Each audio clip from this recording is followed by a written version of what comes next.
The world's elite Special Forces military units undergo the most extreme physical and mental training regimens you could ever imagine. With units like the U.S. Navy SEAL Team and Great Britain's SBS specializing in high-risk operations involving counterterrorism, infiltration, hostage rescue, and reconnaissance, the prerequisite training is dangerous, exhausting, and nothing short of severe. Join the richest as we explore the unbelievable training programs of the world's top clandestine military units. The elite Special Forces unit of the U.S. military, known as the Navy SEALs, undergoes some seriously brutal training. After months of already intense drilling and exercises, SEAL recruits are put through 5 days of merciless training that they call Hell Week. Hell Week is so taxing that some recruits quit within the first few hours. Those that do stay must be fit enough in mind and body to endure what can only be described as a literal hell. During this training phase, SEAL candidates train for a solid 5 days and 5 nights and are allotted a total of only 4 to 5 hours of sleep during that entire time period. They spend this time performing intense exercise drills non-stop. Running, swimming, carrying boats, treading in freezing waters, crawling through sand, and more. When Hell Week is completed, the training is still far from over.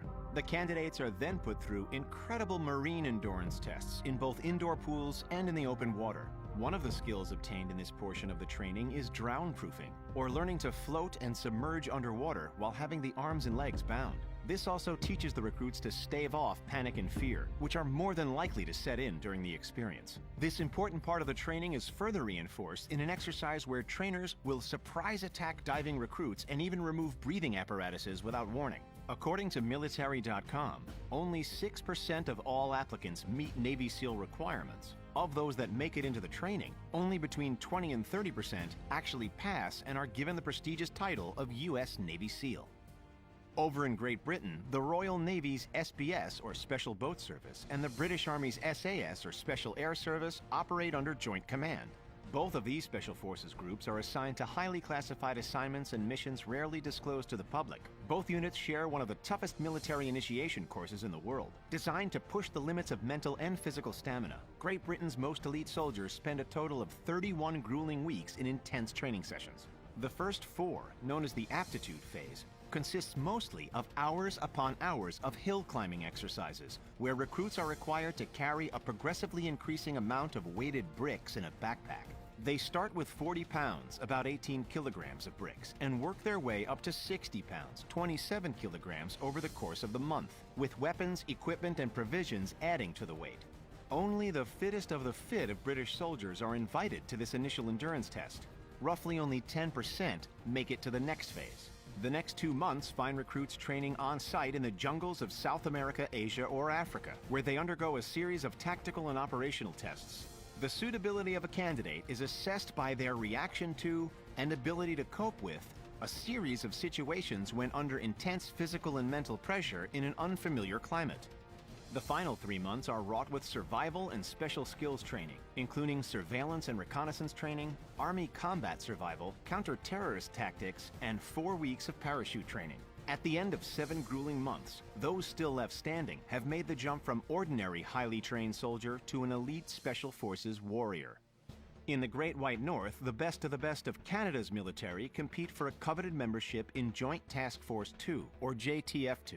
This Special Forces unit was created in the wake of the First Gulf War and serves as Canada's elite counterterrorism task force. The journey to becoming a member of JTF-2 is far from easy. JTF-2 training emphasizes not just physical strength and endurance, but also a candidate's personal traits, with special attention paid to maturity, confidence, integrity, mental toughness, team-oriented attitude, and an extraordinary sense of self-discipline.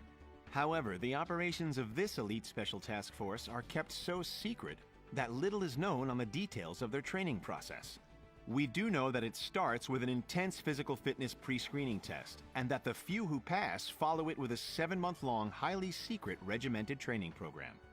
With their main goal being to thwart possible terrorist attacks, we can surmise that JTF-2's tough, demanding, and very real training turns soldiers into highly valuable life-saving components against terrorism. Across the pond in Eurasia, Russia's military hosts several Special Forces units known as Spetsnaz. Within Spetsnaz is the most elite group, Alpha Force. Spetsnaz training is sometimes described as a combination of all the skills used by the U.S. Special Forces, Rangers, Delta Force, and in the case of Naval Spetsnaz, the Navy SEALs. We've already seen some of the intense practices of SEAL training, and Spetsnaz uses these and some other highly effective yet rather unorthodox methods. One drill carried out by Spetsnaz involves trainers firing live ammunition directly into the chests of recruits wearing body armor. This practice is meant to prepare recruits for the real possibility of taking fire. Though safety precautions may be in place on military training grounds, that doesn't mean instructors shy away from realistic scenarios. Military training must prepare soldiers for a host of life-threatening situations. Spetsnaz is also known for one other rather unorthodox practice of televising the Special Forces training competitions on state-run TV. When the Russian government introduced its policy of glasnost, or openness, in the late 80s, they began broadcasting the Special Forces training as a recruitment tool. Besides regular military training, Spetsnazovsti, as they are called, have the added primary responsibility of conducting intense surveillance, sabotage, diversion, and reconnaissance training. The majority of Spetsnazovsti must also qualify for the Master Sportsman Badge, a designation few in the regular army are able to achieve. This physical training includes running for speed and distance, endurance swimming, negotiating obstacle courses, and throwing entrenching tools and knives. Spetsnazovsti also must be able to rappel from buildings and cliffs, air assault out of helicopters, and parachute from fixed-wing and rotary-wing aircraft. The Taiwanese Marine Corps is known for one of the toughest and most brutal training exercises in the world. After 10 grueling weeks, the final stage of their training is an obstacle course known as the Road to Heaven. Wearing only a pair of shorts, the candidates must drag their bare-skinned bodies across 50 meters of jagged, porous, fist-sized coral rocks without the use of their hands. The path has 10 stopping points, and at each one, the recruits must stop and perform an exercise. If an instructor isn't satisfied with a recruit's form, or perhaps their level of misery, they're ordered to start again. And to make it even more comfortable, instructors will often pour salt water on a candidate's open wounds. It's all about determining which candidates have the highest threshold for pain. The Special Air Service Regiment, officially abbreviated SASR, is a special forces unit of the Australian Army. Born during World War II and modeled after the British SBS, this unit specializes in counterterrorism and peacekeeping. SASR recruits aren't volunteers, but rather hand-picked by their superiors from the regular Army, where they are then subjected to 3 back-breaking weeks of intense physical and mental examinations. Those that pass this initiation test are then split into small squad units and thrown into lifelike dangerous scenarios, often without supervision. The ideal candidates are those who work well in this environment rather than just as individuals. Successful candidates then continue on to the 21-day selection course, which assesses both the individual's physical and mental strength and endurance, as well as overall fitness, ability to remain calm in combat, and to work effectively in small teams. This small squadron training gives this Special Forces unit the ability to quietly slip in and out from behind enemy lines to gather intelligence.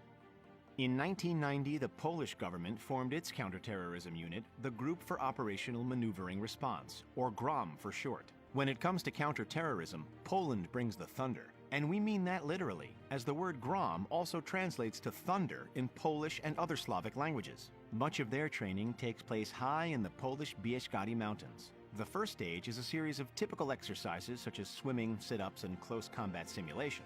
Stage 2 involves a harsh climbing test, where recruits must climb a ladder onto an 82-foot, that's 25-meter tower and then jump off. Most candidates are said to quit after this test. Another well-known part of GROM training is the psychological durability test known as the Truth Test, a highly secret, physically and psychologically exhausting field test designed to filter out the weaker applicants. If you've been watching the Amazon series inspired by Tom Clancy's Jack Ryan novels, you've probably heard of KSK, or German Special Forces Command. The training process for combat positions in the KSK is divided into 2 phases. Phase 1 is a 3-week-long physical and psychological training regimen that generally results in a mere 40% pass rate. Phase 2 is a 3-month-long physical endurance phase with only an 8 to 10% pass rate. In this time, candidates must undergo a grueling 90-hour cross-country run, followed by a 3-week international combat survival course at the German-led Multinational Special Operations Training Center in Pfullendorf. Upon successful completion of the selection process, candidates may be allowed to start their 2 to 3 year training cycle with the KSK. This training includes roughly 20 field courses at over 17 schools worldwide. In Norway for Arctic terrain, Austria for mountainous terrain, El Paso, Texas, or Israel for desert and bush training, San Diego for amphibious operations, and Belize for jungle experience. And trust us when we say that no one brave enough to tackle this training is complaining about the jet lag.